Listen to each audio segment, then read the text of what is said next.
So I guess in response to my original question, the problem of evil, are you saying that free will is the source of evil? Well, by gollies, I'm glad we got back there. You're absolutely correct. You are perceptive. All-powerful God chooses to partially limit his power by giving us a free will. Therefore, if I haul back and smack him and turn to you and say, oh, God made me do it, I'm a liar, I'm a con artist. God's all-powerful, but he limited his power by giving me a free will. God's all-powerful, all-loving, and all-knowing. Then why is there so much evil? Ultimately, I do not know. Jesus never directly answered the question. For thousands of years, philosophers a lot more intelligent than I have struggled through that question. They've not come up with an ultimate answer, and I'm not naive enough to think that I will be able to answer you. I can't, ultimately. But, as a Christian, I have to think. First problem. My atheist friend, what is evil? Doesn't exist. No objective morality. Bingo. Exactly. You see, my atheist friend, if you use evil to dismiss God, you're contradicting yourself. Because if there is no God, there's no such thing as evil or good. But by arguing for the existence of God, you argue for a sense of morality. You argue that evil does exist. Exactly. The atheist doesn't make such a claim. Correct.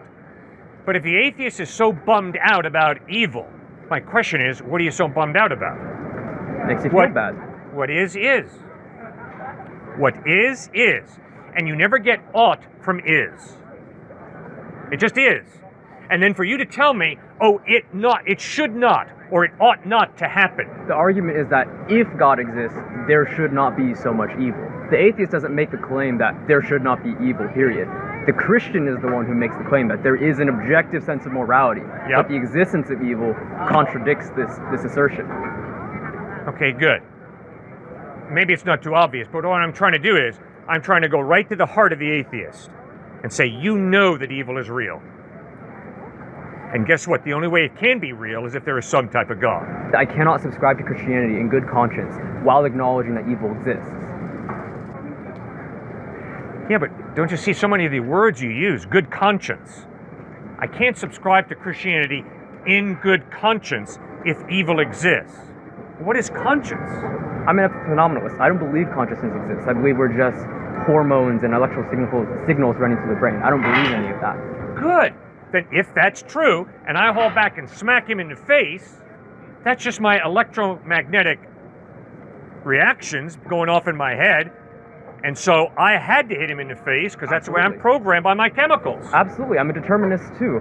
Okay. I think that we shouldn't do that because I think that humans are productive, organisms that can build things, that can improve quality of life. Right. Right? And so I don't argue for morality. I argue that doesn't mean that we shouldn't punish people who do bad things.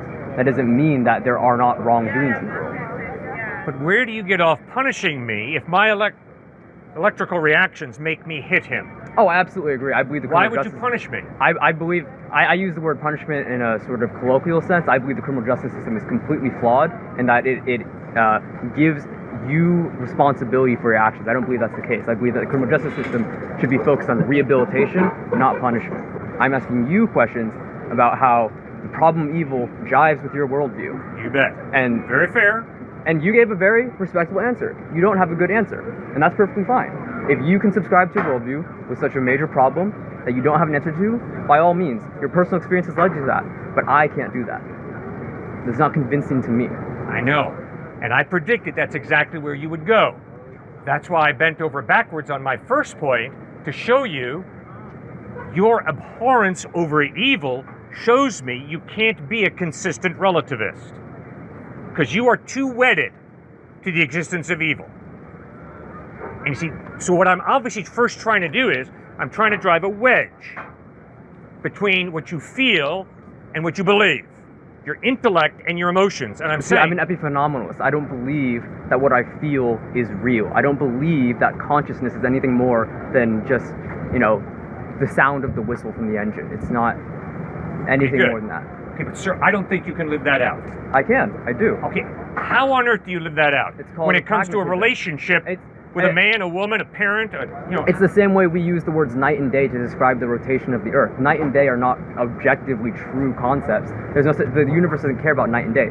We use those words as shortcuts because they're useful and practical. That doesn't mean night and day are real things. I believe the same thing about consciousness. I believe it's a pragmatism. Then why are you using human language with me right now? If night and day do not mean anything, why are you using human language with me now? Language doesn't mean anything, does it? It doesn't. It's just sound waves, but it's a way exactly. It's a way we can convey information. I don't think that's contradictory to my worldview. There's no objective reason that the visible spectrum of light that we can observe has to be that range. The only thing that mattered, evolutionary speaking, is that we could see the color green. But everything to the left and right of that, completely irrelevant. There's animals in the animal kingdom that have dozens of visual cones that we don't have. Yeah. There's no reason that we have to see the colors that we do. Yeah. But we do, and that's why art is beautiful to us, because it appeals to those certain colors. But objectively, those colors, that arrangement of paint means nothing. Okay. Here's how I disagree. I think the physical is real. I think science is good. Science can answer the question, if I drop strychnine into my grandma's tea, will it kill her? And the scientific answer is yes. If you put strychnine in your grandma's tea, it'll kill her. But the next question, should I put strychnine? Ought I to put strychnine in my grandma's tea? Why? Because I want her money. Should I do that or not? Science cannot answer that question. Science can answer that. Science does explain where inclusive altruism comes from. Take an animal behavior course, you'll understand it better. There's an evolutionary basis for altruism. Yeah, what is it? It's the gay uncle effect, right? Why would it be? How could it possibly be advantageous for a homosexual organism to exist? It's because when an organism is homosexual, it increases the fitness of its relatives, and those relatives share genes with it. Therefore, having a gene that makes someone queer is actually beneficial to the overall fitness of their lineage.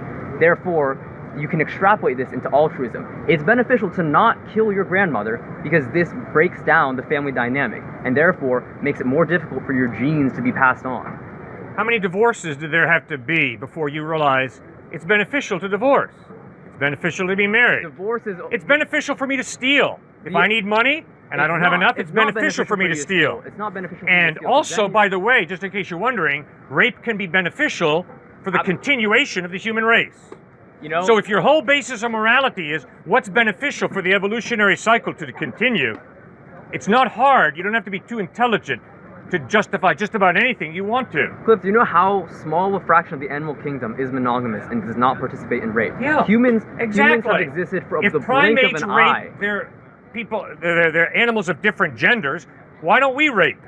Humans have existed for the blink of an eye on the evolutionary timescale. Yeah. To say that our morality, our behavior is the ultimate like endpoint of morality, of evolution, is just completely naive and self-centered of you.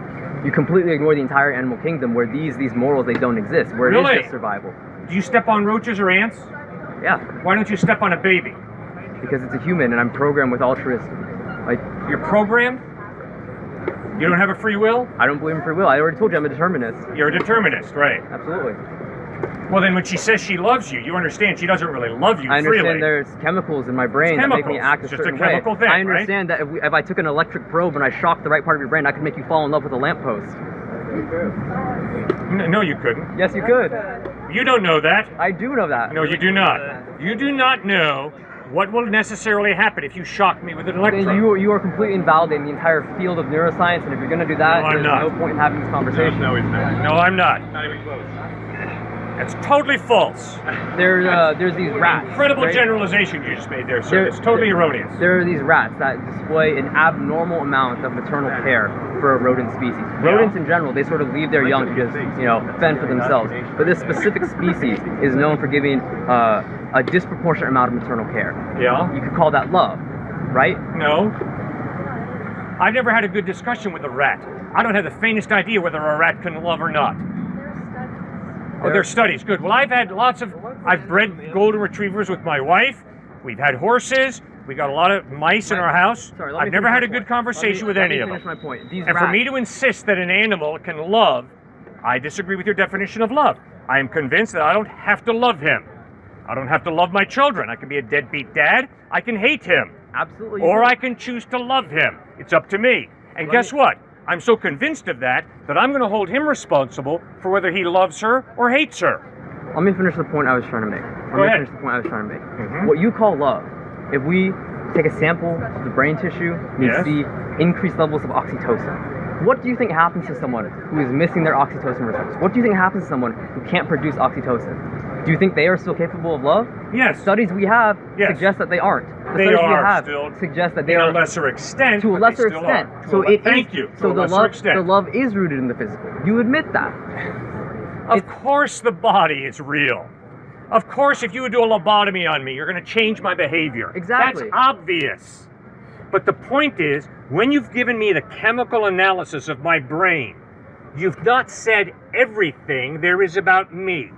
I disagree. I totally disagree with you. I think if we could simulate a human brain neuron for neuron, molecule for molecule, that would be identical to you. It's called a robot. It'd be indiscernible. Is there a difference between a robot and you? No, I don't think so. If it's a sophisticated enough robot, see, that's where we disagree. You believe in the soul. You believe there's something more to us than the physical. That's right. I don't. I've seen nothing compelling enough to suggest me that there is. Right. But you've argued about evil out here. I've argued that if you argue God exists, evil must exist, and if evil exists, it contradicts the idea of God. I have not argued for the objective existence of evil. You've lived your life as if evil is real. Pragmatically. What do you mean pragmatically? People make me feel bad, and so it's easy to label them as evil. It's a pragmatism, but objectively, that's not true. Objectively, when I form my worldview, I can't incorporate that into my worldview. So in spite of what you know, you're living in fantasy land. I'm not living in fantasy land. Yes, you are. I'm living practically. You say, I know that there's no such thing as evil. I know there's no such thing as love. But pragmatically, I'm going to live as if evil is real and as if love is real. You're living in fantasy land. Someone cuts me You're off when taking the drug. You're taking the Kool-Aid. When someone cuts me off when I'm driving, I get mad at them, but intellectually I know they probably got somewhere to be. Maybe their kid was just born in the hospital. I'm sure there is a reason why they did that. That doesn't stop me from getting angry in the moment. You know why? Because I don't have free will. I can't control my emotions. I can't control what I feel. You can't control your emotions. No one can. You can't be patient or impatient. No. You can't love or hate. You can't choose to forgive or to seek revenge. Are you kidding me? You cannot control your immediate reaction. Oh, I promise you can. If someone punches you in the face, you're going to control yourself and not get angry, at least for a split second. No, that's not. If I experience the emotion of anger, there's nothing wrong with that. So the question is, do I have a free will to handle my anger or not? That's not what I'm saying. That's what I am saying, obviously. That's not what I'm saying. I'm saying that your snap reaction, that initial emotional response, is not something under your control. I'm saying it is. No. What I do with it is my decision. I'm not talking about what you do with it. I'm talking about your... Well, that's what I mean when I say free will. I understand that my sex drive I don't have any control over, in the sense that I have a sex drive, okay? I don't control whether I do or don't. I understand that I get angry, and I don't control whether I do or don't. That's the point I'm trying to make. We're saying the question the is, same thing. what do you do with that anger? What do you do with that sex drive? And my argument is you have a free will, and therefore you are responsible for what you do with your anger, whether you murder or forgive, what you do with your sex drive, whether you rape or respect a woman or a man and don't rape them. So I guess in response to my original question, the problem of evil, are you saying that free will is the source of evil? Well, by gollies, I'm glad we got back there.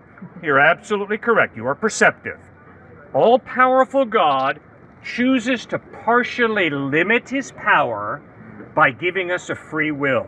Therefore, if I haul back and smack him and turn to you and say, oh, God made me do it, I'm a liar, I'm a con artist. God's all-powerful, but he limited his power by giving me a free will. Is that really a free choice if the alternative is eternal damnation? If I say, give me your shoes, I will shoot your toes off. Is that really a free choice? Sure it is. Many people sacrifice their lives. It's a free choice. I don't think that's a free choice. I think threatening someone with eternal damnation, unless they subscribe to your sense of morality, is not a free choice. Really? And you're a slave here at UT. Because UT has told you that if you flunk, they will kick you out of this university. That is not manipulation. That is saying there are consequences to your behavior. And if you don't study, and if you flunk, you will flunk out of this place. And for you to look back at the University of Texas and say, oh, that's just raw manipulation. You're threatening to expel me. So therefore, that's how you're motivating me to study. That is so intellectually dishonest, it's scary. I completely agree. I think capitalism removes that choice for people if you want to argue that there's free will. I think that the idea that you need to get a degree, that you need to make money in order to survive, it takes away people's choice. I completely agree. Is there free will in heaven? Yes. So Free will in I can heaven. choose to rape and murder and steal in heaven? Yep. Doesn't sound like heaven to me. It just sounds like here with Good. more steps. Well, in heaven, you're not going to have any desire to rape and steal. So you're Because saying in that, heaven, you want to live with God, not separate from God. so you're saying that God is capable of creating humans that have free will but are unwilling and do not have the desire to perform evil. So why is that not everyone on earth? We're born broken. Because Why? Mom and Dad rebelled against God. Adam and Eve rebelled against God. We're born broken, as Eugene O'Neill put it. So all Life is about healing. this The grace whole- of God is the glue. this whole skyscraper of free will is built on this foundation of original sin. No, not at all. That's not what I said. Free will comes from the fact we're created in the image of God. God is a free being with a will. God creates you and me in his image, which means we are created to reflect God's character. Yes, but you said that we have free will in heaven, but no one desires to act out in evil. That's right. So it's possible to create a being that has free will, but no desire to perform evil. So why does not God populate the earth with said beings? Because then you don't have a free will. So you don't have free will in heaven. Yes, you do. Because you want to obey God. Is anyone else hearing this? It's good talking to you, Cliff. It's really great talking to you. I Good love it to when you talk come on with you. campus. Take care, man. What exactly is the connection between those locations and the archaeological evidence that Jesus rose from the dead? No archaeological evidence that Jesus rose from the dead. Thank you. The archaeological evidence is that the Gospels of Matthew, Mark, Luke, and John are historically reliable documents. That was my point. Because they said the locations of areas that we know exist? Sure. Because I any mean, document- every major religious text does that as well. I it mean, does look in not. the Quran. It says locations that can be archaeologically sound. It talks about Mecca and Medina. Yes, so why is the Bible does that. any better? Why is the Bible, or your interpretation of the Bible, because you don't specify what sect you're part, but I would contest that there'd be a great many Christians that would disagree on your specific nitty-gritty points. That's just the nature of a religion. I mean, there's several billion people part of Christianity. You're not going to agree with all the various nits and So what's your point?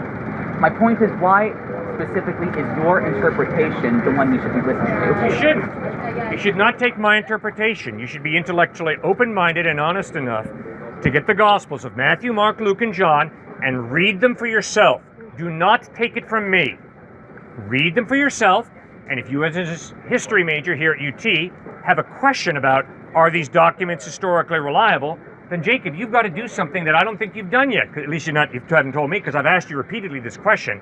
How do you determine whether any document is historically reliable? I do it by 4 tests.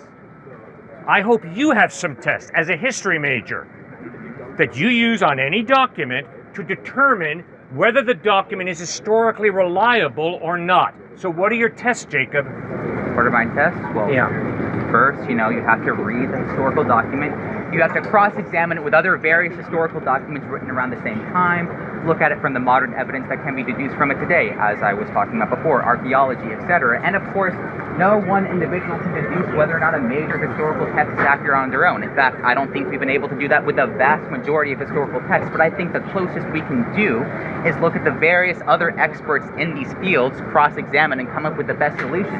Simply put, I think it is naive, at the very least, to say from a certainty that this document, that this source is correct.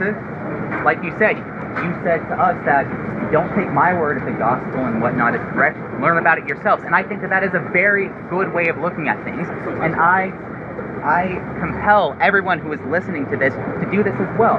Look at the gospels, buy them, and read them. But don't just go with the gospels, look at it with a variety of sources, a variety of different perspectives. Buy the Quran, look at the Holy Vedas, look at the great manner of religious historical texts to come up with your own opinions. And once you read it, then, well... So what is your conclusion? After reading the Gospels, what have you concluded about Jesus Christ? I haven't read the Gospel, so... Why not? Well, truth be told, it's not really the area of history that I'm particularly interested in, and I do find the writings rather dull. Truth be told, I would much rather read the Holy Vedas or the works of Confucius, but... Why? Well, because they're in areas I find a lot more interesting, a lot more philosophically round and interesting in my point of view. It's not really a matter of morality or whatnot. I just haven't really gotten to it, to be Come on, Jacob. You and I are both going to die one day. sure. Jesus Christ died and rose from the dead, supposedly. So don't you think you owe it to yourself as a thinking history major here at UT to study the Gospels and ask yourself, does the historical evidence point to Christ rising or does it not? Sure. What's more important than that, Jacob? Well, I'd say it's just about as important as reading every other major religious text. Have you read the Quran? Yes, I've read the Quran. Have you read the Holy Vedas? Yes, I've read some of the Vedas. Yes, I've read the teachings of Siddhartha. Have you read every single various religious No, texts? I've not read every single religious text. Okay. So don't you feel that you owe it to yourself to study the various in-depth oral histories of the various tribal religions of the deep Amazon? Maybe that's just as spiritually valuable to you as reading the Holy Gospels. Good. And I can promise you, Jacob, if you've read the writings that are found in the deep Amazon jungle down in South America, and if you say, Cliff, this is truth, I'm going to ask, please tell me, Jacob, why have you concluded that those writings from the Amazon jungle in South America speak the truth? The same way I hope you'd ask me, Cliff, why have you thought that the evidence of the Gospels points to Jesus Christ being the truth? That's to be open-minded, right? Sure.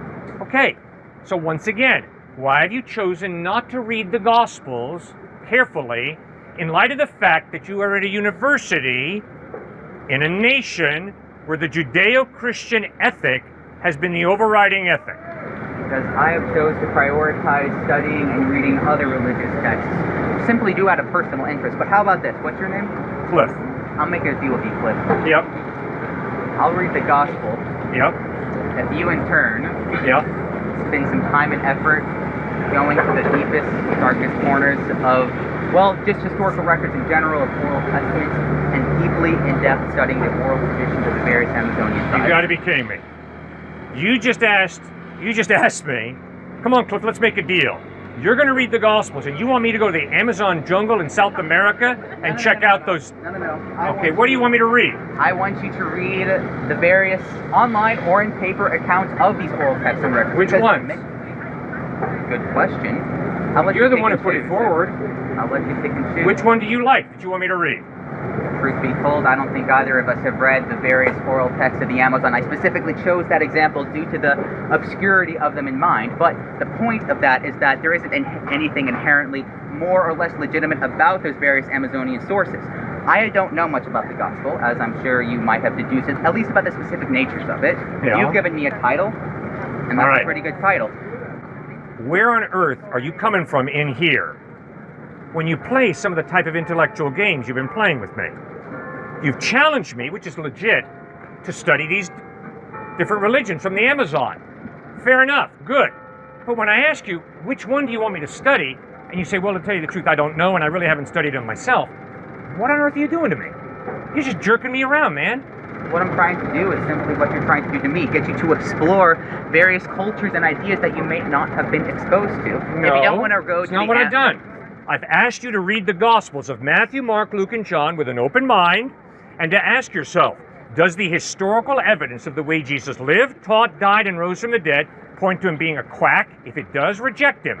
Or does it point to him being so reliable that it would be most wise for you to put your faith in him? Okay. That's what I've asked you to do.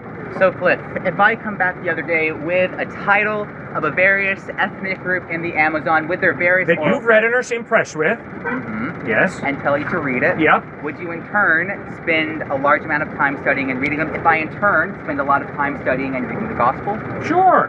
Absolutely. Well, great. I can promise you when Muslims confront me with how Muhammad is reliable, I read the Quran. I don't read the Bible to find out about Muhammad. I read the Quran. And when a Buddhist challenges me, I don't read the Bible. I read the teachings of Siddhartha Gautama Buddha. And when a Hindu challenges me, I don't read the Bible. I read the Vedas and Upanishads. And I find out about Krishna and learn about karma and reincarnation. That's what it means to respect someone, to take what they say seriously. And so, yes, sir, if you come back here this week, I'll be here every day this week, Jacob. Would hope you could come back. And if you come up to me with a document and you say, Cliff, I've read this, it seems to be that this is true, I'll read as much as I can. We'll sit right over there on that table afterwards, and then you read the Gospel, and I'll read that document, and we'll talk about why we think what we think. That makes yourself a deal. All right, man. Good. I'll look forward to seeing you later this week, Jacob. I understand that the point is to ask you questions and hear your answers. No. People make statements out here, and I ask them to back them up. So you're not just here to listen to me speak or Stuart You speak. just said people come here to ask questions. Yeah, to we raise enter questions. dialogue then. And We a go back and forth. Exactly, a dialogue. Yeah, dialogue. Yeah. I don't know. Well, what don't you know? What's not real clear? What are we hiding? I'm just saying it feels very one-sided. All right. Where- Okay, fair enough. So what do you think about God? What do I think about God? Can you be a bit more specific? What do you think about Jesus Christ? Jesus Christ, real guy, he existed, that's about it. Okay, Got why do you believe crucified, that? He's dead. Why do you believe he was a real guy who really existed? Why do you not believe he's just a fictitious person that people made up? Well, because there's historical records that state that Jesus Christ existed. While those could have been simply more Christian doctrine, like, there was a profound effect that this one man had on history, and he did exist. I just don't think he's, all that Christians say he is. Okay, fine. So, what do you think about him? And what's the evidence? Whatever you think about him is true. What I think about him is true. What do you think about Christ? Who is he? And second question, why have you concluded that? What's your evidence to support whatever you think about him? Well, there's the point. I haven't exactly thought about this question before the moment I walked up here. Oh, really? Yeah, and you've been out here the entire time. You've talked with all of us, and so it just doesn't feel right. It doesn't feel right for me to be even talking about this right now. Well, then why did you start? Well, because I was just helping my friend out. I was trying to explain his point of view, and then you asked a question, and I sought to answer it. All right. But you did say you think Jesus was an historical person. He was a historical person, yeah. Why do you God. think that? Like What's your evidence that Jesus was a real historical person? Okay, fine. You got me there. I guess there isn't evidence that Jesus existed, but I guess there isn't really existence that somebody with my name and my identity existed other than my birth certificate and my, government records. Sir, do you accept anything from history? Or is history a blank? History is very subjective. Yeah, it's subjective. Can you know anything about what happened in the United States or not? If I were to tell you that slavery never existed in the United States, what would you say to me? I would say you're wrong. Why would you say that I'm wrong? If I genuinely have never seen a slave here in the United States, why would you have the audacity to tell me that I'm wrong? Because I think slavery never existed here in the United States. Well, there's also just not proof that the world wasn't, invented last Thursday. And by all rights, it's possible that last Thursday, the world and all of us and all of our memories just snapped into existence. Yeah. Why don't you believe that? Why do you believe that last Thursday actually happened? Why do you trust your memory? I don't trust my memory. My memory is very faulty. Everyone's is. You trust it to some extent, don't you? Sure you do. I can. I can Yeah. choose to.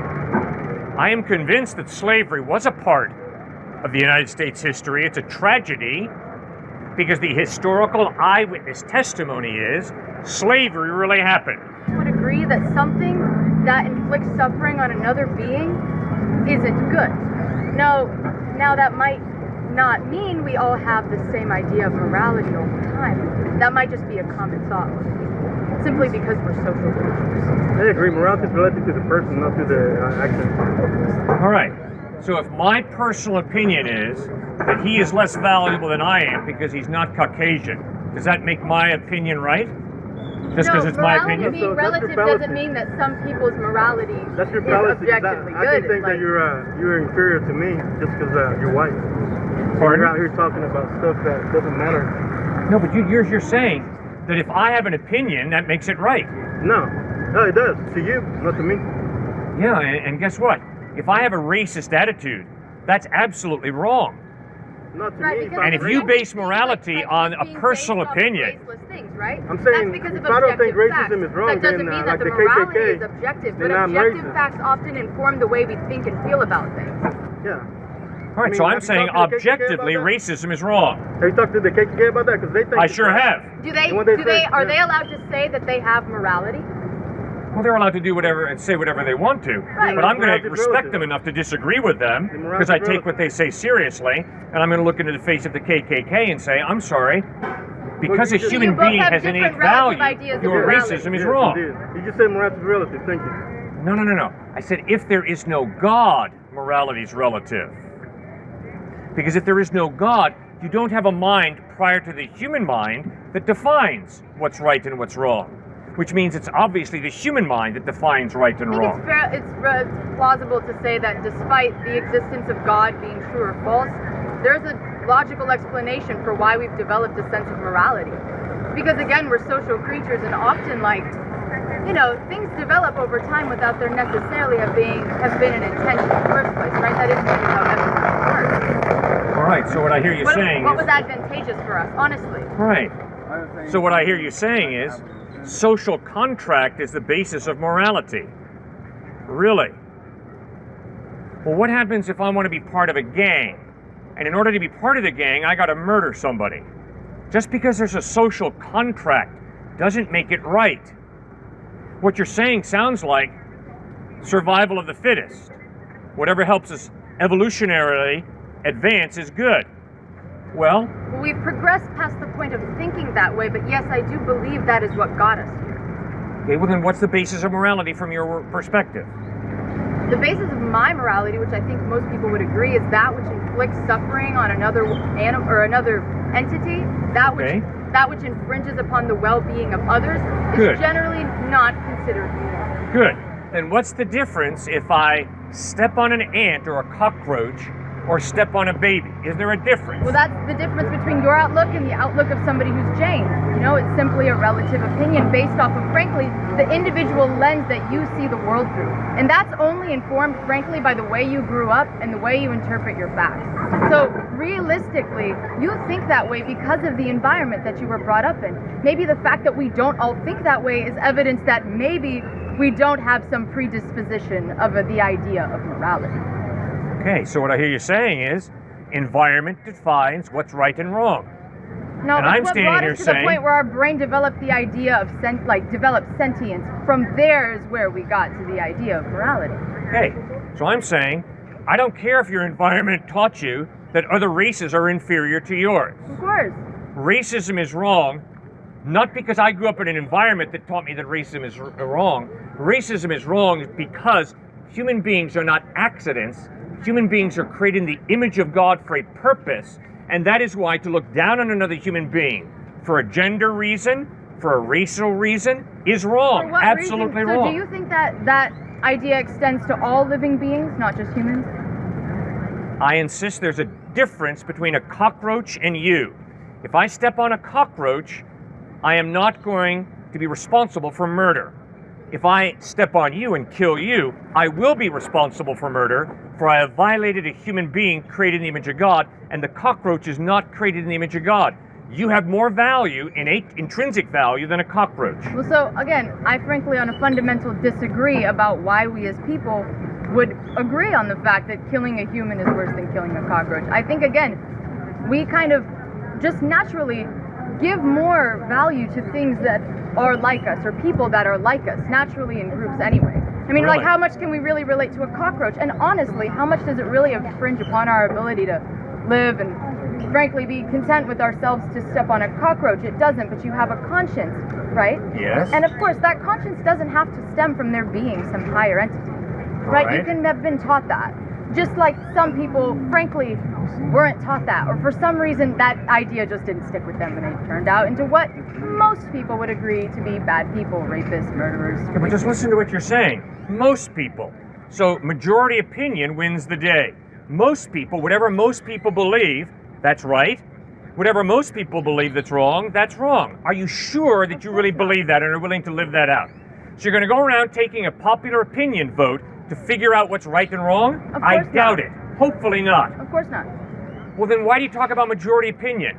The majority of us agree that stepping on a person is worse than stepping on a cockroach. The question is, why do you believe what you I don't necessarily believe? think that the person who's Jane is any less right than you are.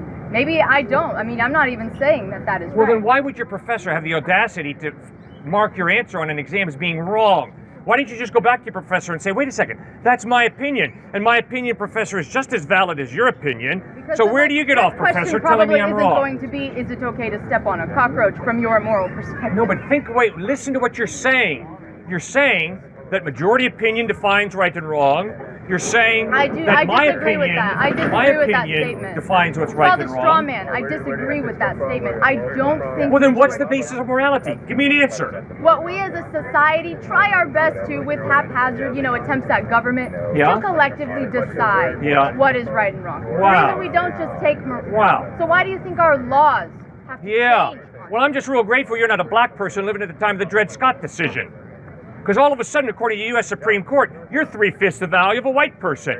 So you're going to really stand here and tell me that morality is defined by the people in power or the majority opinion or your environment? Give me a break. That's scary.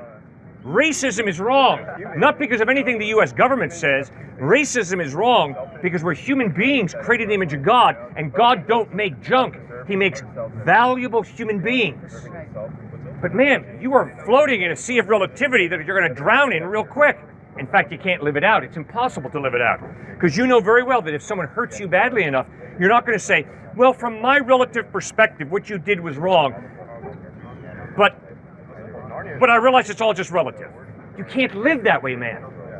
You know you're going to look into someone's face who denigrates you, and you're going to say, that was wrong when you denigrated me. Don't do that again. That's objectively wrong. Again, you don't know what I would do in any situation. I'm right? betting. You're right. I'm a betting guy. And what I'm saying is, honestly, I am the kind of person who really, truly does let people walk all over me. You know why? Because I understand that everybody has their own unique lens that they see the world through. Good. That I can never even begin to imagine, right? I can never begin to imagine what led them to the point of them thinking what Correct. they think. Good. However, that doesn't necessarily mean that from my relative subjective moral compass, Right. I agree with everything that everybody else says.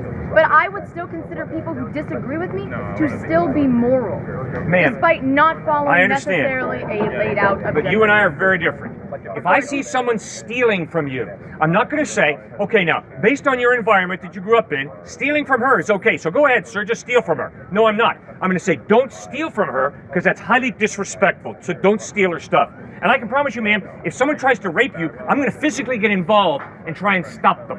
Why? Because I am convinced that rape is wrong. Not because of my environment, not because of my own cultural tradition, but you have a value that comes from your creator, and when a man tries to rape you, that is evil. And I will physically try and stop him. rape culture prolifically, especially in non-developed countries. Yes? Those kinds of things are considered moral in a lot of areas. That's correct, and they're wrong.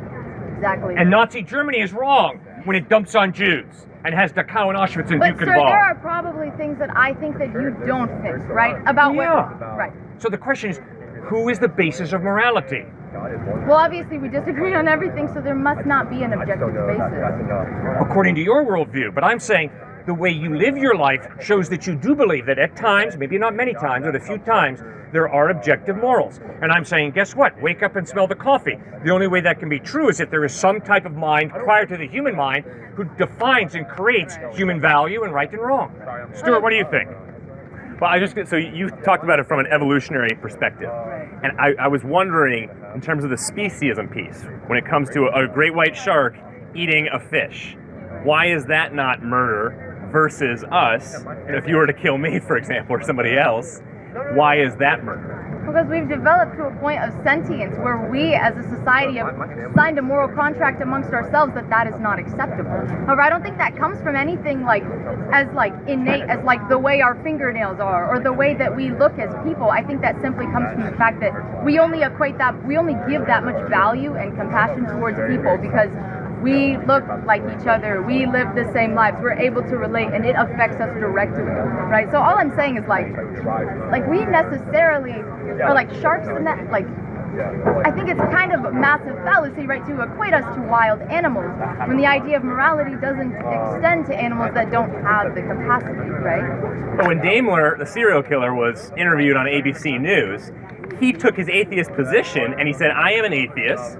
I follow my desires. There is no God, no objective morality. So I follow my desires, and that desire was to lead me to kill other human beings. And I get that from Friedrich Nietzsche, the top atheist over the last couple hundred years, who said we must get rid of the idea of humanity having value. We must get rid of the idea of self-pity, of compassion, of morality, because there is no God. We have killed God. We need to live that out. And if you don't live that out, you're pretending to be a Christian and you don't realize it. Secondly, from the evolutionary perspective, it's the whole idea of, oh my goodness, we grew up red in tooth and claw. The strong eat the weak. Now let us love one another. That doesn't line up in any kind of way. That doesn't make sense. You don't just evolve over time to the point of saying, well, no longer does the strong eat the weak, and we're just randomly going to love one another. I think it's fair to say that if we develop to a point where, like, we have cumulative knowledge, right? Like, we don't just each get to know only the things that, I mean, obviously we do only get to know the things we discover in our life, but we get to know so much as people because the people behind us have led us to the point that we're at, right?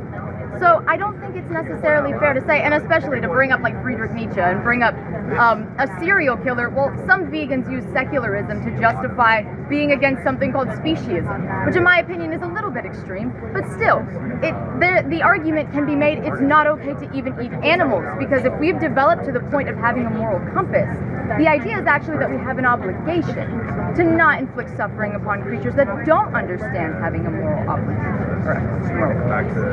So when you have, this true story, when you have a secular feminist author who's big on human rights go down to a certain tribe in Africa and say, I'm going to fix the whole piece of genital mutilation as well as honor killings, because our Western secularism has an understanding of human rights and the value of all people. She goes down, comes back disillusioned, and says, who am I with my incredible ethnicity, Americanism, my elitism, to go down and say your culture is wrong and what you guys are doing is wrong? She said, I had to go back and struggle with, is there an objective moral that is, you ought and should not do that? Rather than coming in and just saying, social contract theory, oh my goodness, cultural, like, who's right, who's wrong here, we have no idea, and that's elitist. It's a complex political system that person just tried to interject themselves into, right? And honestly, saying that I'm this Western person that's going to go and fix that is fairly narcissistic in my opinion. I mean, that person... So leave it alone. No.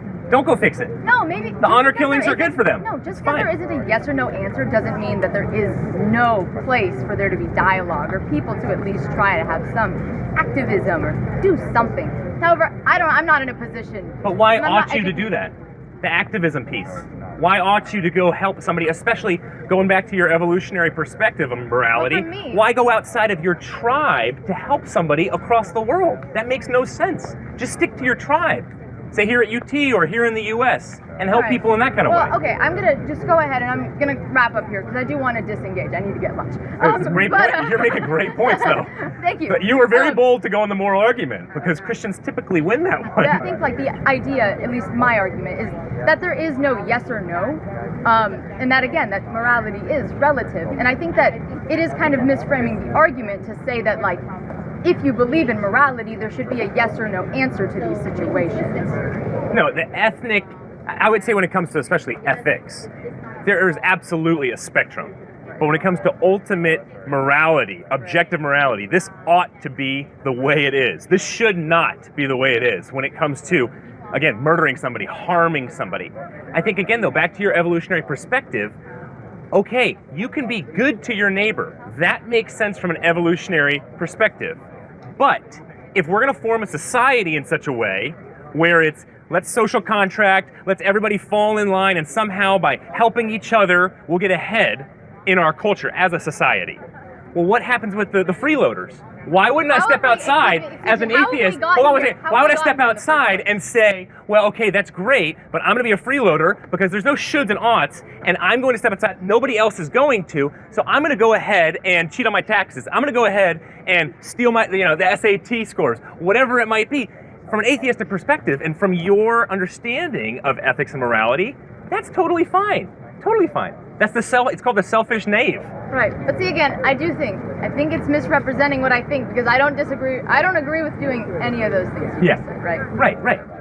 No, but I'm not saying you do, but I'm saying the perspective on it. Atheists, I know atheists who are way better than me ethically and morally, but I'm saying, again, the intellectual side of it, the premise does not line up with the functional, how I live it out.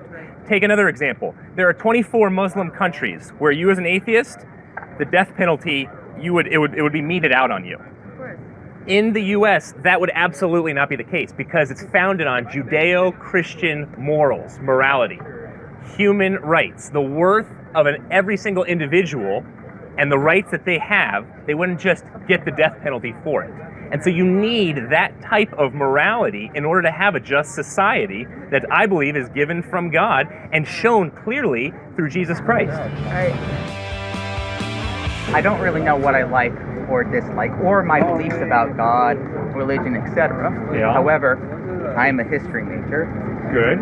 and I am fascinated by the various cultures and beliefs across the world. I've studied and I've looked at a multitude of religions, societies, various sects, etc. Yeah. And truth be told, I haven't gone in depth about most of them, Yeah. and a lot of them seem quite similar.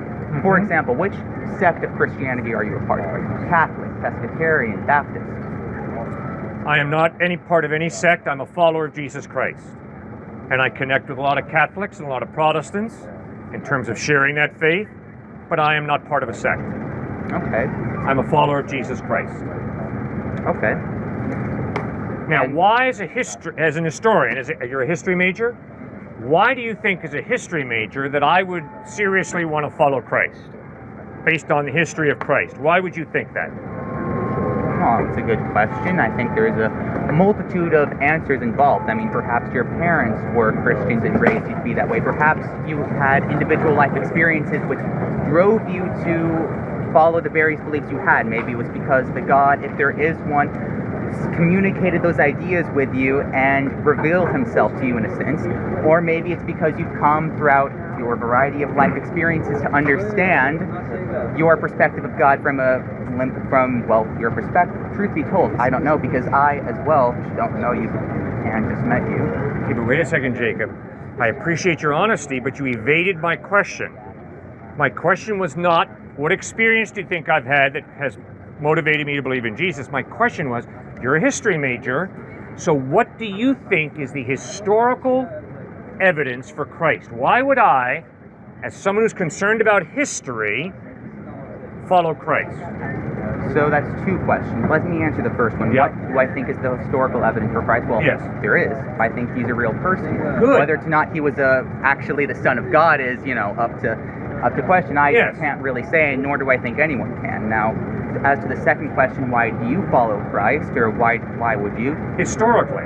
Historically, well, I would say historically, following any religion, whether it be that of Jesus Christ, Islam, Zoroastrianism, Bahaism, etc., primarily as a manner of social, well, I would say social control, but also as a means of community, binding people together, whether it's through a religion, a shared set of values, a culture. Humans have always found larger-than-life reasons to bind themselves together, and I think that is largely, to many extents, a good thing. The societies and the social stability that has created has allowed us to build everything that's around us. Whether or not that's correct or not is, well, something I can't really answer. But my question to you is that throughout all of human history, we have created a plethora of these social beliefs and values, religions, cultures, etc. Take the holy Vedic texts in India, for example, Confucianism in China, all of the various smaller individual tribal beliefs in the density of the Amazon jungle. Come on, Jacob. Jacob, come on. Stick with the issue. History. History. What is the historical reason that any thinking human being would follow Christ, would trust in Christ? Because of the social control and stability it provides in pre-industrial It's not times. history.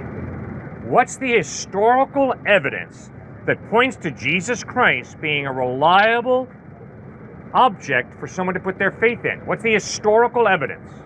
Historically, Jesus said, I'm going to die. 3 days later, I'm going to rise from the dead. Sure. Now, did he pull it off? Good question. The historical evidence is that 3 days after he died, he rose from the dead. That is a very good historical reason to believe in Jesus Christ. At taken at face value, you're completely and utterly correct. The records say that 3 days after Jesus died, he rose up. Are they correct? I don't know. Historical records say a vast majority of things. I would contest that the vast majority of primary sources throughout the history of the entire human race are largely incorrect. Uh-huh. Yeah. So how do you determine what is correct, Jacob? Well, that's a good question. I think as a history major, that is the most important question to answer. Good. So would you answer it for me, please? How do you determine what's historically correct? Well, for one, you do have to look at primary sources and deduce from it what is myth, what is legend, as well as taking a look at a variety of factors from just our modern times looking back. You know, archaeology, studying various bones and records, various temples, cross-examining various historical sources throughout multiple religions to pinpoint an accurate answer. And do I think that that has allowed us to determine whether or not Jesus Christ did in fact rise up after 3 days? No, I do not. Why do you think it has? Well, you raised 4 great tests. First of all, you go to primary sources. Very good, Jacob. They're teaching you well here at UT. Whenever you want to study history, you better go to primary sources. So you better go to the eyewitness accounts, and we've got them. Matthew, Mark, Luke, John, Peter, James, eyewitness accounts written in the 1st century, primary source documents. Not only that, Jacob, we have non-Christians who didn't believe in Christ writing about Jesus. Who would they be? Josephus, Tacitus, a Roman historian, Suetonius, a Roman senator who wrote about Jesus, Marabar Serapion, a Syrian philosopher who writes a letter right after 73 AD to his son. And in this letter, Marabar Serapion writes about the crucifixion of Jesus. Then you've got Pliny the Younger, a ruler in the Roman Empire, writing about Jesus as an historical person. Right. So you as a history major here at UT understand the importance of primary sources in finding out whether someone is historically reliable or not. Sure. Secondly, you mentioned what? Archaeology. If the Gospels talk about the island of Atlantis out in the ocean that none of us can verify, we're going to be skeptical. We're going to say, time out, no archaeological evidence that the island of Atlantis exists. But that's not what we read about in the Gospels. In the Gospels we read about Galilee, Bethlehem, Nazareth, Rome, Jerusalem, archaeologically verifiable places. So you see, Jacob, the evidence is that historically we have a very accurate record of what Jesus did, what he said, how he died, and how he rose from the dead. That's exciting, Jacob. Wouldn't you be interested in checking that out further? Really? Well, you see, you've just done a very smart thing debate-wise. I was also in debate in high school. I never did debate, so. But you see, you didn't really answer my question. Of course I did. You asked a historical question, I answered you historically. But you said, what I'm asking here is what is the foolproof evidence that Jesus did rise from the dead? Now, you mentioned several authors or several historians that wrote about Jesus. You didn't really say what they wrote about or explain why they're verifiable. And then you mentioned several locations in the Bible that were written down that can be archaeologically verified, such as Galilee, Jerusalem, etc. Yeah. So, yeah, Jesus was real. Good. He was seen as a Messiah. He was a very well-spoken and significant individual, and he did in fact do those things in locations that were historically, detested and that were historically there. Good. But there's something missing there, isn't it? What's missing? The connection between that and actual evidence of Jesus rising up from the dead. Now, sure, we can have historical records, historians from the time, etc., saying this figure, my God, he rose up from the dead. My God. But is that all we need? You told me the location of several major biblically significant locations, Galilee, Jerusalem, etc., in response to my arguments about archaeology, which was only 2 or 4 of my points, but I'll go to that in the future. But what exactly is the connection between those locations and the archaeological evidence that Jesus rose from the dead? There's no archaeological evidence that Jesus rose from the dead.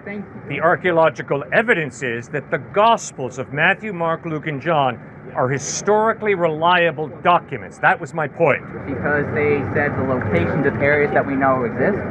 Sure. Because every major religious text does that as well. No, look in the Quran.